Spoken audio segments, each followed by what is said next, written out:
Good morning everybody and welcome back. So a couple of weeks ago I made a video about Bukit Timah Nature Reserve and hiking up to the highest point in Singapore. This is kind of the second part. I got on my bike and I went round the mountain bike trail that's also located in the reserve. So it's just a quick look round part of the mountain bike course. So here we are. So if you fancy getting on a mountain bike and doing a bit of off-roading, come here and have a go. Seriously? There's a number of different courses you can cycle around, from sort of easy to more difficult. This is the first part of quite a long one. It's one way, so once you start you've got to keep going. So the course is 6.4 kilometre loop, and it's considered moderately challenging. It takes an average, I reckon, of about 1 hour and 40 minutes to complete, and it's quite popular at the weekend, so you get quite a few people on it. I think it'll be alright.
So I hope you enjoyed the quick look at the mountain bike course at Bukit Timah Nature Reserve.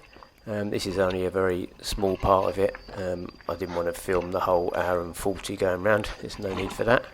So thanks very much for watching. I hope this gives you an idea of what the course is like, and if you fancy a bit of off-roading, come and give it a go. Okay, thanks very much. Bye for now.